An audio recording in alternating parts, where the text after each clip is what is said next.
আপনাদের সবাইকে স্বাগত জানাচ্ছি আমাদের রায়ডাক ভ্রমণের গল্পে। আমরা রয়েছি একটা অসাধারণ সুন্দর বাংলো রায়ডাক নেস্টে, পুরো সবুজ প্রকৃতির কোলে, চারিদিকে পাখি ডাকছে। একটা দুর্দান্ত সকাল আজকের দিনটা 14ই মে 2026। রায়ডাক থেকে আপনাদের সবাইকে স্বাগত জানাচ্ছি আমাদের এক্সপ্লোরার শিবাজি চ্যানেলের আরেকটা সম্পূর্ণ নতুন ভ্রমণের গল্পে। কতদিন পর এরকম একটা সকাল পেলাম, এরকম সুন্দর আবহাওয়া, আর চারিদিকে না পাখির ডাক, আর অন্য কোনো আওয়াজ নেই জানেন। আর ওদিকটা চা বাগান, একটা অদ্ভুত ঠান্ডা হাওয়া আসছে, তার সঙ্গে একটা অদ্ভুত বুনো গন্ধ, মানে চা বাগানের গন্ধ, ফুলের গন্ধ, গাছগাছালির গন্ধ মিশিয়ে একটা অসাধারণ অনুভূতি হচ্ছে। এখানে বসেই সময় কাটিয়ে দেওয়া যায় সারা দিন। আত্মীয় স্বজন, বন্ধু বান্ধব সবাইকে নিয়ে যদি আক্ষরিক অর্থেই একটা ছুটি কাটাতে চান, তাহলে অবশ্যই আপনারা আসতে পারেন রায়ডাকে, এই রায়ডাক নেস্টে। সত্যি পৃথ্বীজিৎ যেটা বললো একদম ঠিক। অলসভাবে 2-3টে দিন কাটানোর জন্য এই জায়গাটা আদর্শ। সকালবেলা ঘুম থেকে উঠে কোনো তাড়াহুড়ো নয়, আলতো করে এই ব্যালকনিতে বসে বেতের চেয়ারে চায়ে চুমুক দিন। বাচ্চাদের ছেড়ে দিন এখানে, ওরা খেলাধুলো করুক এখানে, আর আপনি পায়চারি করুন চারদিকে। এখানে জঙ্গলের মধ্যে দিয়ে রাস্তা, এপাশটা জঙ্গল, এদিকটা চা বাগান। যদি আপনি ডিজিটাল ডিটক্সিফিকেশান চান তাহলে এখানে আসতে হবে। এখানে কিন্তু কোনো নেটওয়ার্ক নেই, এয়ারটেল বা জিও পাবেন না। মোবাইল ফোন ভুলে গিয়ে এখানে আসুন। আর আরও একটা কথা, এখানে 100%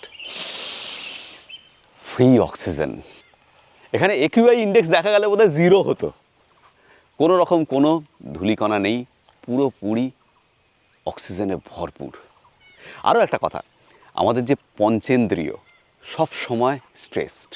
আপনি ভেবে দেখুন, কান দিয়ে যে আওয়াজ আমরা শহরে শুনি না, সেটা মানে অত্যাচার রীতিমতো কানের। গাড়ির আওয়াজ, মাইকের আওয়াজ, কি না কি শুনি আমরা সব সময়, কোলাহল। কিন্তু এখানে এলে শুধু পাখির ডাক আর প্রকৃতির আওয়াজ। কান আপনার স্ট্রেস ফ্রি হবে। চোখ দিয়ে যা দেখি আমরা শহরে, ভেবে দেখুন কি দেখেন আপনি, সব ভুল ভাল জিনিসপত্র, বেশি দূর দেখতেই পাই না আমরা শহরে। আর এখানে আপনি প্রচুর দূর অবধি দেখতে পাবেন, শুধু প্রকৃতিকে দেখতে পাবেন, ঘন সবুজ রং দেখতে পাবেন, পাখি দেখতে পাবেন, মানে আপনার চোখও স্ট্রেস ফ্রি হবে। আর দেখুন চামড়া, মানে গরমের কথা তো কলকাতায় আর কি বলবো, গরম শুধু তাই না, পলিউশন সবই চামড়ার উপর এফেক্ট করে। এখানে আপনার চামড়াও স্ট্রেস ফ্রি হবে। জিভ দিয়ে যে খাবার আমরা খাই শহরে, অকারণে জাঙ্ক ফুড খাই, কাজের চাপে বলুন আর যাই বলুন, এখানে এলে আপনি ভালো সুন্দর ঘরোয়া খাবার প্রকৃতির কোলে পাবেন। আর নাক দিয়ে আমরা শহরে প্রকৃতির কোনো গন্ধই পাই না, পাই কি পলিউশনের গন্ধ, দুর্গন্ধ।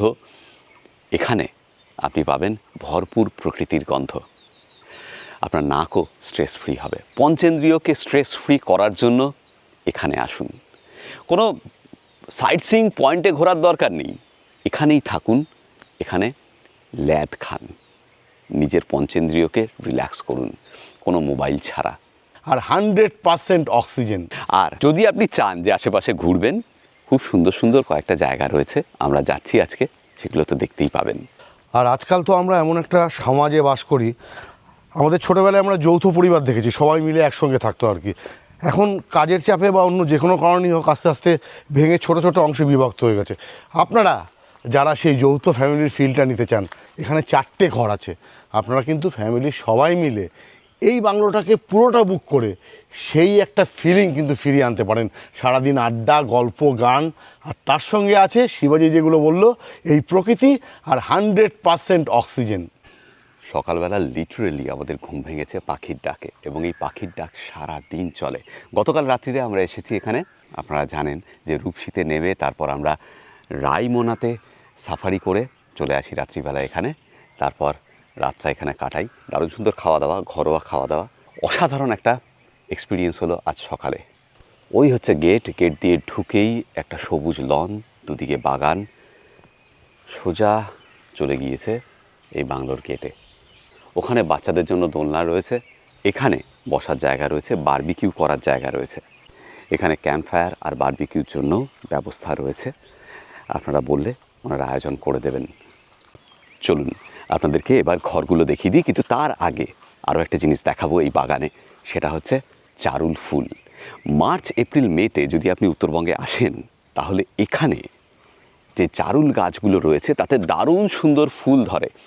এখানে একটা রয়েছে, তার ফুলটা দেখাচ্ছি আমি। একে বলা হয় জারুল ব্লসম। অবশ্যই আমরা চেরি ব্লসম জাপানের জানি, অ্যাপ্রিকট ব্লসম লাদাখের জানি, পলাশ ব্লসম পুরুলিয়ার জানি, কিন্তু নর্থ বেঙ্গলের এই জারুল ব্লসম এটাও কিন্তু দারুণ সুন্দর। আপনি যখন গাড়ি নিয়ে নর্থ বেঙ্গলে আসবেন, রাস্তা দিয়ে যাবেন, দুধারে দেখবেন জারুল গাছে এই অসাধারণ ফুল ফুটে রয়েছে। চা বাগানের মাঝে যে গাছগুলো হয় তাতেও এইরকম বেগুনি ফুল ফুটে থাকে। কি যে অপূর্ব লাগে না। আকাশটা একটু কালো, সেই জন্য একটু অড লাগছে, কিন্তু এই জারুল ফুল অপূর্ব এবং ঝাঁকে ঝাঁকে ফুটে থাকে। আর একটু আগে এলে, এটা মে মাস হয়ে গেল, এপ্রিল মাসে এলে পুরো গাছের পাতা দেখা যেত না। এই হচ্ছে জারুল ফুল। এখানে খাওয়া দাওয়া ঘরোয়া। সকালবেলা ব্রেকফাস্টে আপনি পাবেন রুটি তরকারি, সে সঙ্গে ডিম। লাঞ্চে মাছ ভাত ডাল তরকারি এগুলো। ডিনারে ওই চিকেন বললে চিকেন, আপনি যদি বলেন মাটন মাটন। আমি ডেসক্রিপশন বক্সে এখানকার সমস্ত তথ্য দিয়ে দেবো, ভাড়া সহ সব কিছু। ভাড়া বোধ হয় খুব সম্ভবত 2500 থেকে 3000 টাকা আর পার ঘর। ঘরগুলো দেখাচ্ছি। আর খাবার দাবারের জন্য লাগে পার হেড 700 টাকা। ডিনারেও আপনি চিকেন পাবেন, আর যদি মাটন বলেন তার জন্য অতিরিক্ত পয়সা লাগবে। আর খাবার দাবার ভালো, ঘরোয়া। যে ভদ্রমহিলা আছেন রান্না করেন ঠিকঠাক। এই বেতের চেয়ারে বসে এই বাগানের দিকে তাকিয়ে এই সবুজ প্রকৃতি দেখতে দেখতেই আপনার সময় কেটে যাবে এখানে। বাংলোতে ঢুকেই সামনে ডান দিকে একটা ঘর, বাদিকে একটা ঘর, আর এটা হচ্ছে করিডোর গিয়ে পড়েছে ডাইনিং স্পেসে। এই হচ্ছে ডাইনিং হল। একটা বিরাট বড় লম্বা টেবিল, ডাইনিং টেবিল, দুদিকে চেয়ার, চারটে 8টা। ওপাশে বেসিন রয়েছে আর সঙ্গে কেন্টের ওয়াটার পিউরিফায়ার। আর এইখানে ডান দিকে একটা ঘর যেটাতে আমরা রয়েছি, আর বাদিকে আরেকটা ঘর। এই হচ্ছে 4টে ঘর। আর প্রত্যেকটা ঘরের সামনে বারান্দায় বেতের চেয়ার 2টো করে আর এরকম টি টেবিল দেওয়া রয়েছে। দেওয়ালে খুব সুন্দর ছবি লাগানো রয়েছে স্থানীয় ওয়াইল্ড লাইফ আর প্রকৃতির। রায়ডাক নেস্টে এই হলো আমাদের ঘর যেখানে আমরা রয়েছি। একটা বিরাট বড় খাট, 3 জন আরামসে শুতে পারে এখানে। সুন্দর করে পর্দা দেওয়া, এসি রয়েছে। এই দুদিকে জানলা দিয়ে বাগান খুব সুন্দর দেখতে পাবেন। এদিকে চা বাগান আর এদিকে এই বাড়িরই বাগান। 2টো চেয়ার আর একটা টি টেবিল রয়েছে। এদিকে ড্রেসিং টেবিল আছে, বেড সাইড টেবিল দেওয়া আছে, প্রচুর চার্জার পয়েন্ট। এই দিকে হচ্ছে ওয়াশরুম, বিরাট বড় ওয়াশরুম, গিজার আছে এবং গরম জলের কোনো অসুবিধা নেই। এদিকে জামা কাপড় রাখার জন্য একটা হ্যাঙ্গার দেওয়া আছে, তবে জামা কাপড় রাখার জন্য আলাদা করে কোনো রকম কোনো আলমারি বা ওয়ার্ড্রোব নেই। এখানে দেখুন কি সুন্দর করে ছবি লাগানো, প্রত্যেকটা জায়গায় দারুণ সুন্দর করে। ওপাশে গেট দিয়ে ঢুকে একটা বাগান, তারপর এই গেট দিয়ে বাংলোতে ঢুকে এই হচ্ছে সামনের 2টো ঘর। এখানে একটা ঘর, এদিকে একটা ঘর। এই ঘরটা দেখে নিন। ও একই রকম ঘর, তবে এটা একটু ছোট, কিন্তু তাও অনেকটাই বড়। পেছনের ঘরগুলোর তুলনায় সামনের ঘরটা একটু ছোট সামান্য।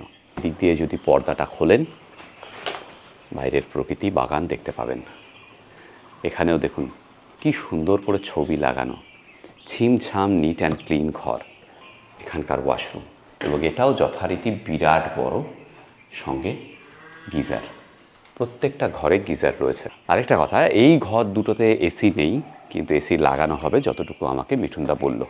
গেট দেখেছো? দুভাবে ভাবতে পারো, লাল হলুদ সবুজ মেরুন। বাহ, ফাটাফাটি। দুভাবেই ভাবতে পারো একদম। মানে এটা ইস্ট বেঙ্গল মোহনবাগান। হ্যাঁ, দুটো মিলিয়ে একটা গেট আর কি। আবার শুধু হলুদ, শুধু সবুজ, শুধু লাল, সেটাও হতে পারে। মানে মিঠুনদা সমন্বয় সাধন করেছে। হ্যাঁ হ্যাঁ, সেটাই। মিঠুনদা, আপনি কি এই গেটের রংটা ভাবনা চিন্তা করে করেছেন? এই হচ্ছে থেকে ছিল। হ্যাঁ, আমি ইস্ট বেঙ্গলের সাপোর্টার, আমি এই জন্য উপরটা ছাড়িনি, রেখে দিয়েছি। না এইরকম বললে হবে না, তাহলে মোহনবাগানের লোকেরা কিন্তু আসবে না আপনার বাংলোতে। হ্যাঁ, ওই যে আছে, ওই জন্যই তো বললাম সবুজ মেরুন লাল হলুদ। মিঠুনদার সঙ্গে গত ভিডিওতে আপনাদের আলাপ করিয়েছিলাম, আমাদের রিসিভ করেছিল রূপসীতে। তারপর আমরা কচুগাঁওতে গিয়েছিলাম, একসঙ্গে সাফারি করেছি গতকাল, তারপর এখানে এসেছি। মিঠুনদা হচ্ছে এই বাংলোর ওনার, এবং ওনার আরও একটা প্রপার্টি রয়েছে যেখানে আমরা 2 বছর দেড়েক আগে গিয়েছিলাম, রাইনো কটেজ, জলদাপাড়ার পেছনে। দারুণ মানুষ এই মিঠুনদা। ওনার ফোন নম্বর দেওয়া থাকলো এই ভিডিওর ডেসক্রিপশন বক্সে, আপনারা চাইলে অবশ্যই আসতে পারেন ওনাকে ফোন করে এই বাংলোতে, রায়ডাক নেস্টে। এই যে রায়ডাক নেস্ট, এখানে যদি আপনি থাকেন তাহলে এখানে আশেপাশে কি কি দেখতে পারেন। আমি তো সাজেস্ট করব এখানে শুধু পড়ে থাকুন। হ্যাঁ, আমারও কিন্তু সেই মত। হ্যাঁ, কিন্তু তাও যদি আপনারা আশেপাশে বেড়াতে চান, এক তো রাইমনা ন্যাশনাল পার্ক যেটা আসামে মানে ধুবড়িতে, সেখানে যেতে পারেন। ওই কচুগাঁও আর কচু বনটা লোক বাঙালির মাথায় ঢুকে গেছে অন্য একটা কারণে। যাই হোক, কচুগাঁও ওইখানে সাফারি করতে পারেন, যেরকমটা আমরা রূপসীতে নেমে গতকাল করে এসেছি। আর তাছাড়া এখানে ভুটান ঘাট আর জয়ন্তী খুবই কাছে, সেগুলো দেখতে পারেন। কিন্তু আমি সাজেস্ট করব যে আপনি শঙ্কোষ নদী আর কালীখোলা হচ্ছে ভুটান, সেখানে যান, দারুণ এনজয় করবেন। আমরা আজকে তাই যাচ্ছি, শঙ্কোষ নদী আর কালীখোলা। জিম্মি চলে এসেছে, এই দেখুন, এটা হচ্ছে আক্ষরিক অর্থে নর্থ বেঙ্গলের রূপ।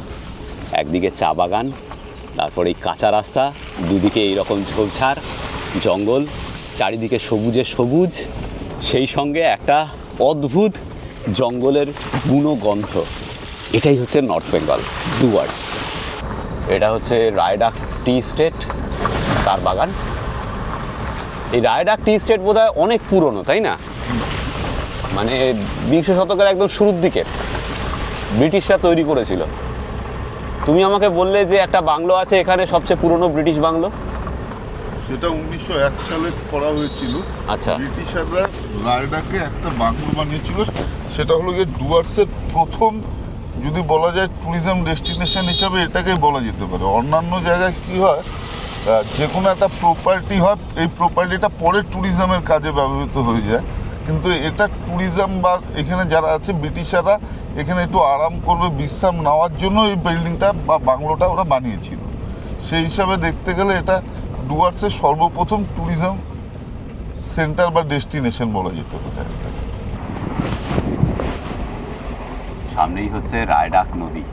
এই যে এই জায়গাটার নাম হচ্ছে টিয়ামারি ঘাট। এখান দিয়ে ওপারে যাওয়া যাবে, গাড়ি নিয়ে আমরা ওপারে চলে যেতে পারবো। যেহেতু গতকাল রাতে বৃষ্টি হয়েছে, নদীতে জল আছে, পেরুতে পারবো কিনা দেখা যাক। পেরুতে পারি না পারি, রায়ডাক নদীর আনন্দটা তো নেই। পৃথ্বীজিৎ, গতকাল বৃষ্টির পর এই হচ্ছে রায়ডাকের রূপ। হ্যাঁ, ডুয়ার্সের নদীগুলোর তো এটাই মজা, শুকনো থাকে এমনি, একদম। আর একটু বৃষ্টি হলেই ব্যাস ভরে যায়। যদিও এখনো শিডিউলড বর্ষাকাল, হ্যাঁ, যেটা সেটা শুরু হয়নি, আসেনি। আজকে মে মাসের 15 তারিখ। অপূর্ব জায়গা, অসাধারণ সুন্দর এই নদী। আর শুধু নদীর জলের আওয়াজ ছাড়া, প্রকৃতির আওয়াজ ছাড়া আর কোনো আওয়াজ নেই। মাঝে মাঝে এই যে বাইকগুলো আসছে, এর আওয়াজগুলো অড লাগছে। কি যে সুন্দর কাটলো এই 20-25টা মিনিট।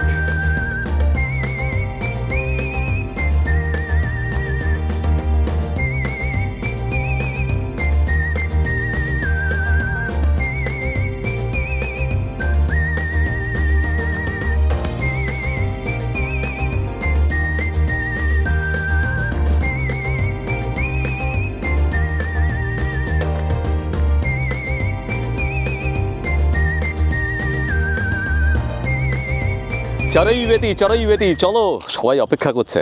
আমি একটু ভাববিহ্বল হয়ে পড়েছি এখানে এসে, বুঝলে? একটু ভাববিহ্বল হয়ে পড়েছি। হ্যাঁ, এত সুন্দর প্রকৃতির মাঝখানে যদি বাঙালি হওয়া সত্ত্বেও তোর কাব্যিক সত্তা না জেগে ওঠে, তাহলে আর কেন বাঙালি হলি? ঠিক, স্বাভাবিক। যাই হোক, বেলটা পরে নিই, আপনারাও পরে নেবেন।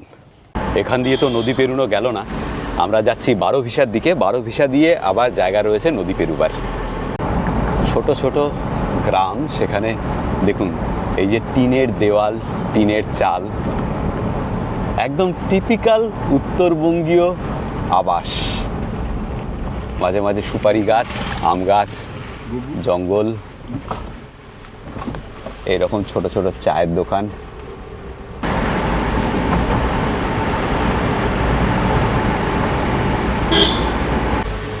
এটা হচ্ছে খোয়ারডাঙ্গা বাজার, এরপরে 12 ভিসা। খোয়ারডাঙ্গা বাজার থেকে আমরা বাদিকের রাস্তা নিলাম, এদিকে 12 ভিসা। ওকে, এটা হচ্ছে 27 নম্বর জাতীয় সড়ক।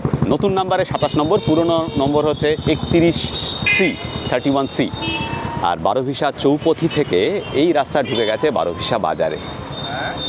এই মুহূর্তে আমরা আছি বারোভিসা চৌপথিতে। এখানে স্বামী বিবেকানন্দর মূর্তি রয়েছে, আর রয়েছে মনীষ ঠাকুর, পঞ্চরণ বার্মার মূর্তি। এখানে রয়েছে আই লাভ বারোভিসা। আর এই হলো বারোভিসা বাজারের মধ্যে দিয়ে যে রাস্তা গেছে সেটা।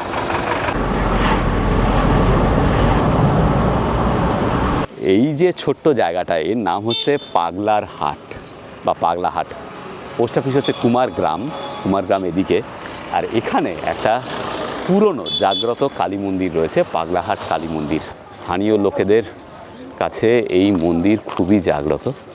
পৃথ্বীজিৎ, মন্দিরটা নতুন করে হয়েছে, কিন্তু আসলে এই কালী মন্দির কিন্তু অনেক পুরনো। হ্যাঁ, তাই মনে হচ্ছে, নতুনভাবে হচ্ছে কনস্ট্রাকশন।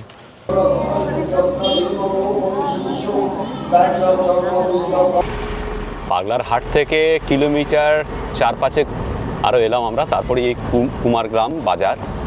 এই যে কুমারগ্রাম, মিঠুনের কাছে যা তথ্য পেলাম সেই অনুযায়ী এটা হচ্ছে পশ্চিমবঙ্গে কলকাতা থেকে সবচেয়ে দূরবর্তী ব্লক। এই গ্রামে কি ব্যাচেলার মানুষরাই এককালে বসবাস করতো, সেই জন্য কুমারগ্রাম নাম হয়েছে? তবে কলকাতার থেকে কুমারদেরকে ডাকার জন্য এই জায়গাটার নাম কুমারগ্রাম। আচ্ছা, কলকাতা থেকে কুমারদের ডাকার জন্য। এই তো এক কুমার তো এসছি এখন। তোর তো উচিত এখানে এসেই বাসা বানানো। হ্যাঁ, সেটাই তো, আমি তো আগে জানতাম না এই ধরনের জায়গা আছে। পৃথ্বীর উচিত কিনা এখানে এসে বাসা করা, সেই সম্পর্কে কমেন্ট করুন।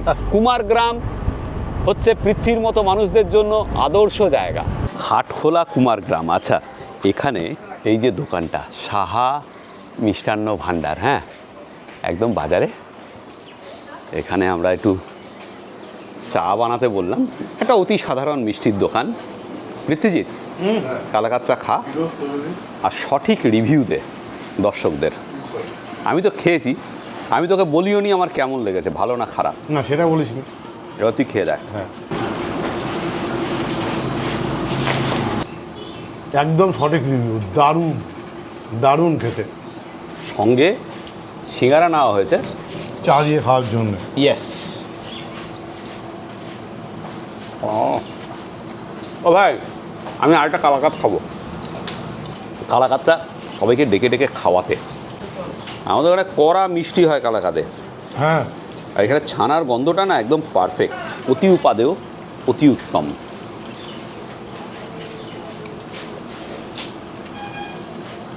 এটা খাওয়ার সময় কোনো কথা বলা যাবে না। যেখানে আমরা চা মিষ্টি সিঙ্গারা খেলাম সেখান থেকে খানিকটা এগিয়ে ডান দিকের রাস্তা নিয়ে এবার বাঁদিকের রাস্তা, দুদিকে চা বাগান, মাঝখান দিয়ে এই সুন্দর রাস্তা। আমরা যাচ্ছি কালীখোলার দিকে। আর ওই সোজা রাস্তাটা ওটা চলে গেছে শঙ্খসে আসবো পরে। আমাদের সঙ্গে জয়েন করেছে সোনাই, এই যে ও কুমারগ্রামেই থাকে। এই হলো এখন দুদিকে চা বাগানের মাঝের রাস্তা, যা দিয়ে আমরা চলেছি কালীখোলার দিকে। এই কালীখোলা হচ্ছে ভুটানে। আমরা ভুটানে ঢুকবো, আর তার জন্য প্রয়োজন হয় আধার কার্ড, না হলে ভোটার কার্ড। ভোটার কার্ড হলেই ভালো হয়। পৃথ্বীর নেই, তো আমাদের সোনাই বলছে যে আধার কার্ডে হয়ে যাবে।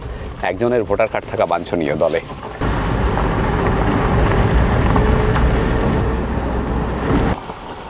আমরা এসএসবি ক্যাম্প পেরিয়ে এলাম। এই একটা নদীর বেডের ওপর দিয়ে যাচ্ছি এখন। দেখুন, এটার নাম হচ্ছে সুখা নদী, মানে যাকে বলে সার্থক নামা। হ্যাঁ, সার্থক নামা। সুখা নদী মানে অ্যাকচুয়ালি সুখা। বাবা,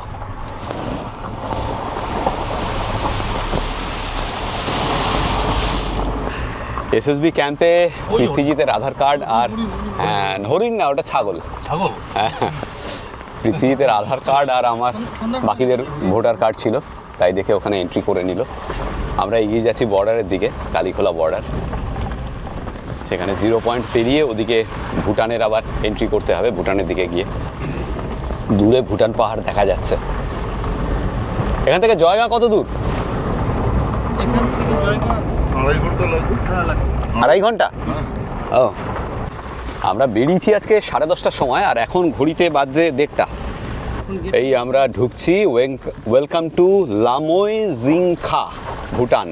দাঁত ভেঙে গেল উচ্চারণ করতে। মনে রাখিস পৃথ্বীজিৎ, জায়গাটার নাম লামোই জিংখা। সামনে পোস্ট। আমি ক্যামেরা বন্ধ করছি, পেরিয়ে গিয়ে আবার বলছি। যুদ্ধের আগে, মানে এই ইরান যুদ্ধের আগে এখানে পেট্রোলের দাম ছিল 62 টাকা লিটার। এই মুহূর্তে শোনাই যা বলছে এখানে পেট্রোলের দাম ভারতের পেট্রোলের দামের সঙ্গে সমান। যাই হোক, আমরা ঢুকে গিয়েছি ভুটানে। এই হচ্ছে বাইরের দৃশ্যপট। আমরা ওপারে যখন ছিলাম তার থেকে আলাদা কিছু নয়।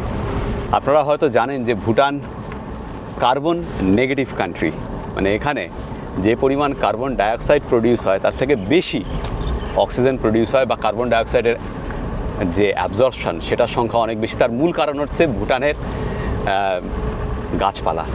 বোধহয় খুব সম্ভবত, যদি আমি ভুল না হই, 67% অফ দ্য এন্টায়ার ল্যান্ড হচ্ছে ডেডিকেটেড ফর দ্য ফরেস্ট। এটা কম বেশি হতে পারে, আপনারা প্লিজ জানাবেন যদি আমি ভুল হই। আর এখানে যে চেকপোস্ট ছিল সেখানে শুধুমাত্র ওই আমাদের ভোটার কার্ড আর যার যার আধার কার্ড আছে সেগুলো নিয়ে এন্ট্রি করে নিল, দ্যাটস ইট। ওপারে সই করতে হয়েছিল, এপারে সইও করতে হয়নি। আর আমাদের গাড়ির ভেতরে মালপত্র চেক করলো, এইটুকুই হচ্ছে ফর্মালিটিস। আমরা এখন ভুটানে। তবে এই যে আমরা ভুটানে ঢুকলাম, এটা কিন্তু একদিনের ডে পারমিট।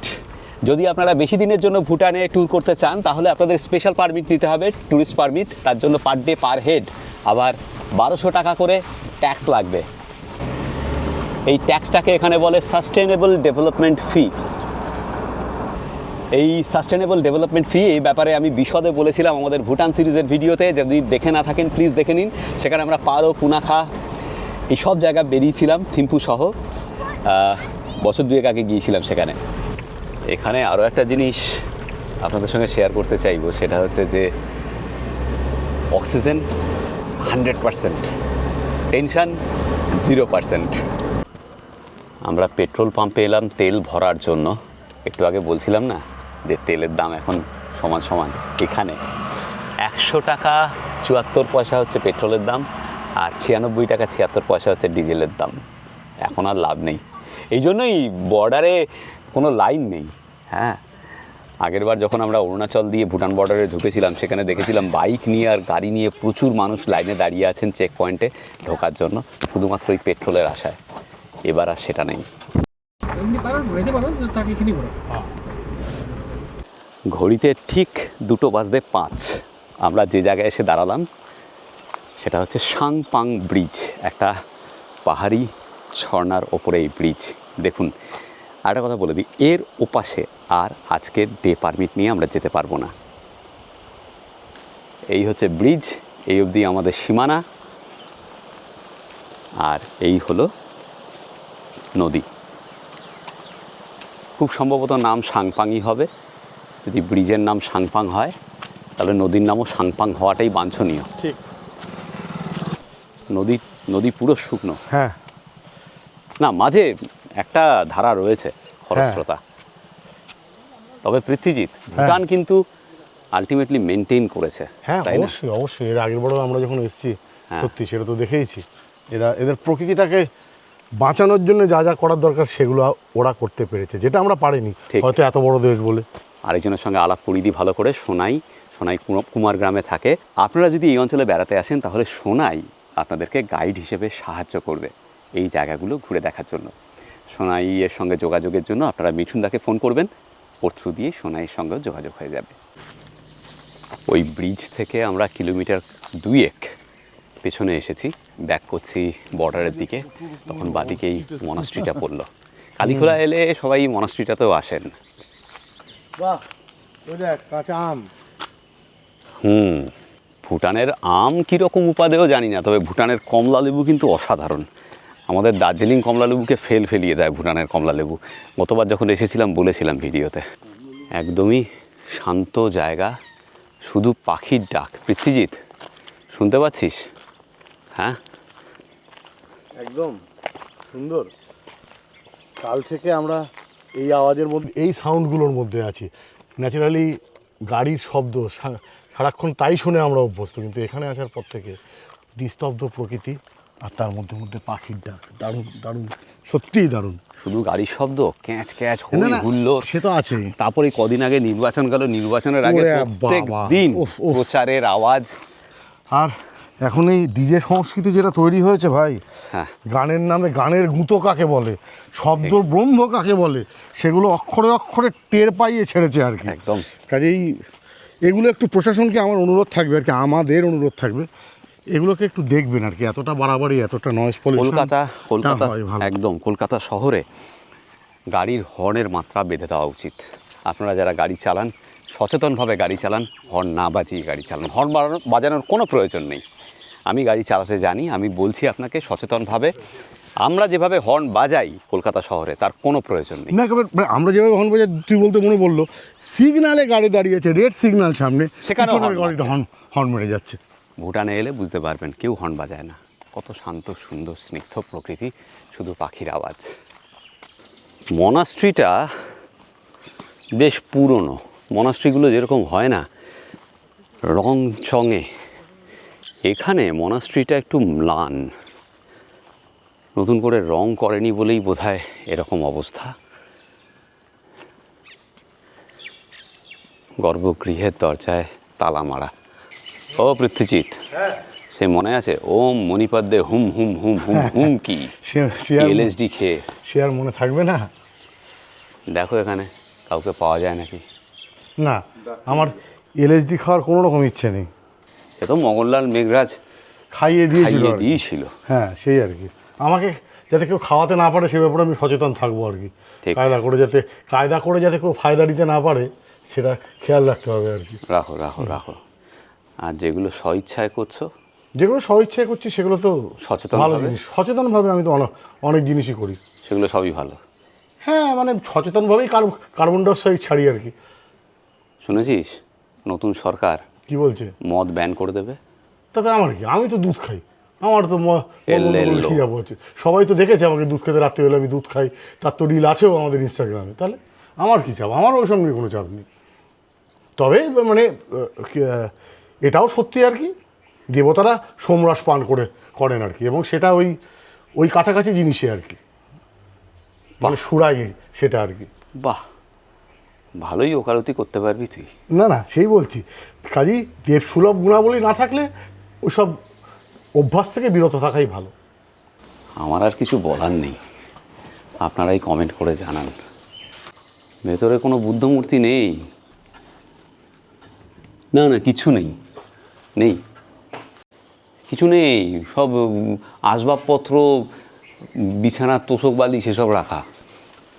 এই ছাত্রটিকে পাওয়া গেল, আমাদের পথ দেখিয়ে নিয়ে যাচ্ছে দর্শন করার জন্য। বলছে ওপরে আছে বুদ্ধ মূর্তি, চলো ওপরে। এই গর্ভগৃহ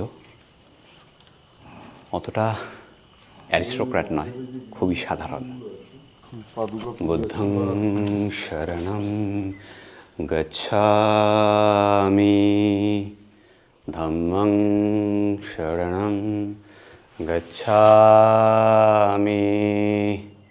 সংঘং শরণং গচ্ছামি। ওই দেখো সেই দরজা, ওই দরজাটার আসলে মনে হচ্ছে শুধু একটা দরজা। হ্যাঁ, ওটার ওপারে কিন্তু অন্য জগৎ। দরজাটা ঘুরবে, অন্য টাইম স্প্যানে চলে যাবে, বুঝলে? ছোটোবেলায় ফিরে যেতে পারো, তবে তার জন্য সাধনার দরকার।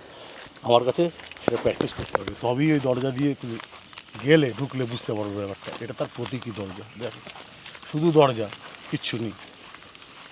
বলুন জয় বাবা পৃথ্বীজিতানন্দের জয়, জয় বাবা পৃথ্বীজিতানন্দের জয়, জয় বাবা পৃথ্বীজিতানন্দের জয়। সবার মঙ্গল হোক, সব কিছু শুভ হোক, আনন্দম। 10 টাকা করে দক্ষিণা পাঠিয়ে দেবেন, 11 টাকা করে আমি ইউপিআইটা দিয়ে দিচ্ছি পৃথ্বীজিতের এই ডেসক্রিপশন বক্সে। হ্যাঁ, কী ফুল এটা? হ্যাঁ, ছাতিম ফুলের মতো। আপনাদের মধ্যে যদি কারো জানা থাকে প্লিজ একটু কমেন্ট করে জানাবেন যে এটা কী ফুল। ছাতিম ফুলের মতোই তো, এলাচ দারচিনির মতো। কি জানে এলাচের গন্ধ কি এটা, দেখি।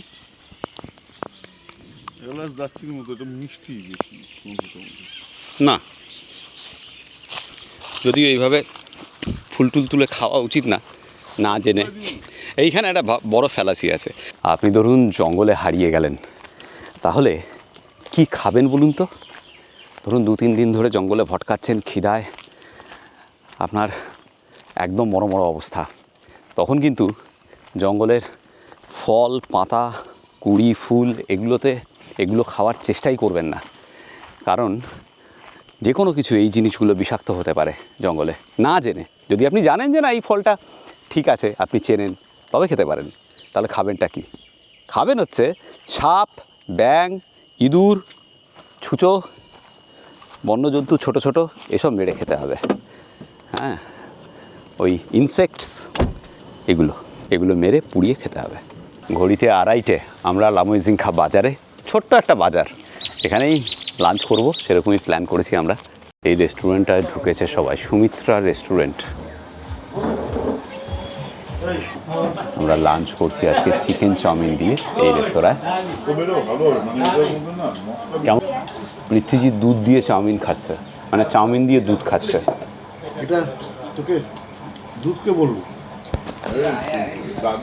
তুই তো দুধ খাস বললি তো। আরে তারপরে দুধ তো আমি রাত্রে খাই, এখন আমি তো দার্জিলিং টি খাচ্ছি। কি আশ্চর্যের ব্যাপার, কালার দেখে বোঝো না?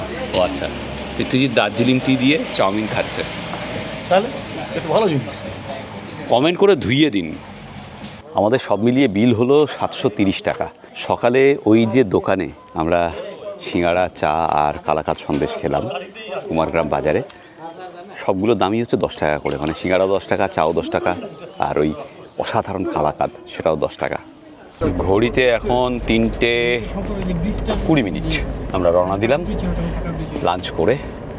এবার আমরা ভুটান ছেড়ে আবার ভারতে প্রবেশ করব, আর যাব হচ্ছে সংকোশ নদীতে। আকাশে মেঘ ভালোই ঘনিয়ে এসেছে, বৃষ্টি হতে পারে। আমরা মেন রাস্তা থেকে বাদিকে জঙ্গলের মধ্যে এই রাস্তাটা ধরলাম। রাস্তাটা একবার দেখুন,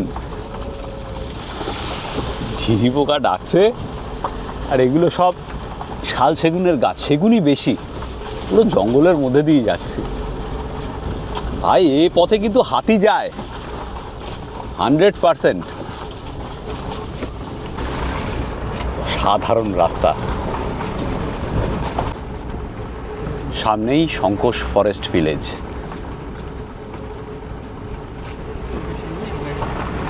যেটা মিঠুনদা বলছে যে এইখানে ট্যুরিজমের কোনো ডেভেলপমেন্টই হয়নি, মানে সেইভাবে টুরিস্টরা এইসব জায়গায় আসেনি না, অথচ কি অদ্ভুত সুন্দর মনোরম প্রকৃতি এখানে।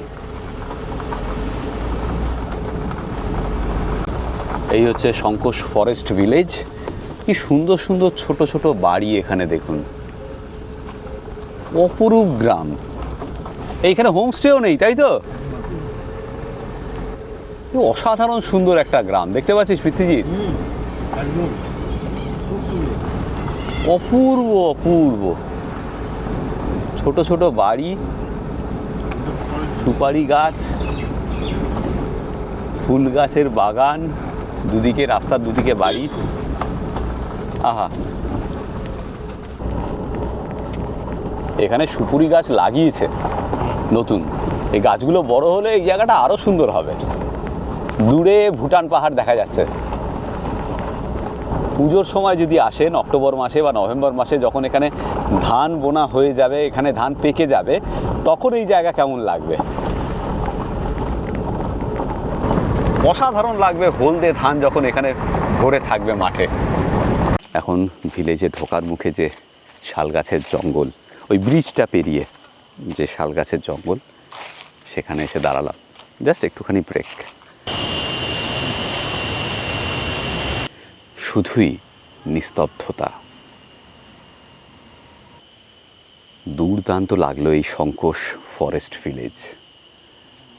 এই চা বাগানটা হচ্ছে সংকোশ টি গার্ডেন, যার মধ্যে দিয়ে আমরা ঘুরছি এখন। সামনেই সংকোশ নদী। এদিকে সামনে গাড়ি ঘোরানোর জায়গা নেই, সেজন্য গাড়িটাকে পার্ক করে আমরা হেঁটে যাচ্ছি। এইবারে আমাদের এই ডুয়ার্স ভ্রমণ অনবদ্য হচ্ছে, মন থেকে বলছি, অসাধারণ লাগছে। হ্যাঁ, মানে অনেক দিন পর, সেই বাবলুদার সঙ্গে যখন এসেছিলাম প্রথমবার, তখন অসাধারণ যে ফিলিংটা ছিল, ঠিক এবার আবার যেন কোথাও সেই ফিলিংটাকে টাচ করতে পারছি। আবার দুর্দান্ত লাগছে। আর এইবার না ডুয়ার্সের রূপটা খুব সুন্দর লাগলো। এই দিকটায় তো আগে কখনো আসিনি। হ্যাঁ, একদমই আসা হয়নি এদিকটা। একদম ভার্জিন রয়েছে কিন্তু এটা, এই জায়গাটা। এরপর আপনারা আসবেন এখানে, আপনাদের কাছে একান্ত অনুরোধ, জায়গাটাকে একটু পরিষ্কার পরিচ্ছন্ন রাখবেন, একটু সচেতনভাবে বেড়াবেন, কোথাও প্লাস্টিক বা অন্যান্য আবর্জনা ছুঁড়ে ফেলবেন না যে কোনো জায়গায়, ইভেন একটা চকলেটের র্যাপারও না, সব কিছু ডাস্টবিনে ফেলবেন। একান্ত অনুরোধ আপনাদের কাছে, জায়গাটা এত সুন্দর, ভার্জিন রয়েছে, এটা যেন এরকমই থাকে। সামনে শঙ্কোষ নদী,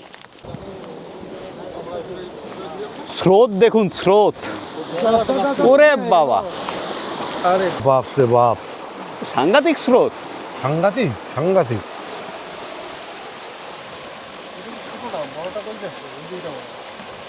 আচ্ছা, ওই দিকেরটা বড় না, মানে ওই পাশের শাখা, ওই স্রোতটা, ওটা মূল স্রোত, মানে ওই পাশেরটা। এই দেখুন, এইখানে এইটুকু মাটি দিয়ে এইখানে একটা ছোট্ট বাঁধ মতো করা আছে, এটা যদি ভেঙে যায় তাহলে এই পাশের এই জায়গাটা পুরো ভেঙে যাবে। বাপ রে বাপ, স্রোতটা আরেকবার দেখুন, জলের স্রোত এত তীব্র, ওয়াও। এটা শুধুমাত্র কালকের একটু বৃষ্টিতেই এই ফল, পৃথ্বীজিৎ। হ্যাঁ, এবার যদি তীব্র বর্ষার বৃষ্টি হয়, তাহলে তখন যে কি অবস্থা হবে কি জানে। মানে চা বাগান আস্তে আস্তে বোধহয় নদীর গাছে চলে যাচ্ছে নাকি? অনেক কাটা হয়েছে তো, চলে গেছে তো, নিয়ে নিয়েছে জলটা। হ্যাঁ অনেকটা চলে গেছে, অনেকটা অনেক কাটা চলে গেছে। অনেকটা চলে গেছে। এটা ই ছিল, রোড ছিল, এই যে ওই যে রোড দেখতে দিয়েছি না, এই যে এখান থেকে রোড ছিল, ও ঘুরানি ছিল, এরকম মোড় ছিল। আচ্ছা, ওই রোডটাই মানে নদী হয়ে গেল, নদীর ভাঙনটা। ওই দিকে ওই অবধি ছিল চা বাগান, আচ্ছা। সব ভেঙে গেছে। ওই অবধি চা বাগান ছিল।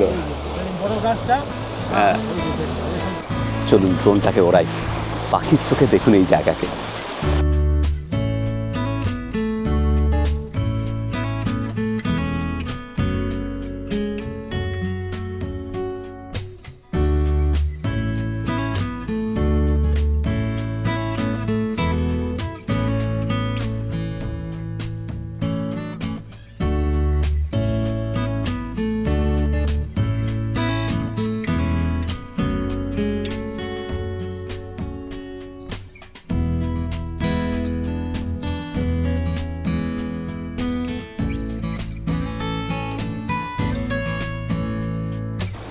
Tata, tata. আবার দেখা হবে, ভালো থেকো সব। ঘড়িতে এখন 4:31। শঙ্কোষের পার থেকে আমরা রওনা দিলাম, আর একটি জায়গা আছে সেটা দেখে ফিরবো, নিউল্যান্ড জায়গাটির নাম। আমরা আবার রায়ডাক নদীর পাড়ে চলে এলাম। রায়ডাক নদীর দুটো স্রোত রয়েছে, এটা আরেকটা স্রোত। সকালে যখন আমরা বেরিয়েছিলাম তখন বোধহয় ওপাশে ছিলাম, তাই না মিঠুনদা? ওপাশটা দিয়ে, এই যে মাঝের চরটা, এর ওপাশের স্রোতটা দেখিয়েছি আপনাদের, এটা আবার এপাশের স্রোত। অনবদ্য লাগছে, আর এখান থেকে সানসেট নাকি দুর্দান্ত দেখা যায়, এই সময়টাই এখানে আসতে হয়, কিন্তু আজকে আকাশে মেঘ বলে সানসেট আমরা দেখতে পাবো না। অসাধারণ সুন্দর একটা দিন কাটলো আমাদের আজকে উত্তরবঙ্গে, ডুয়ার্সে। তার জন্য সম্পূর্ণ ধন্যবাদ প্রাপ্য এই মানুষটির। Thank you so much. খুব সুন্দর করে ঘুরলাম আজকে, অনেক দিন পর, খুব ভালো লাগলো। এই যে চা বাগানের মধ্যে দিয়ে যাচ্ছি আমরা, এর নামই হচ্ছে নিউল্যান্ডস টি গার্ডেন। তবে উত্তরবঙ্গ আসার জন্য সবচেয়ে ভালো সময় হচ্ছে সেপ্টেম্বর মাসের শেষ সপ্তাহ থেকে পুরো অক্টোবর নভেম্বর মাস।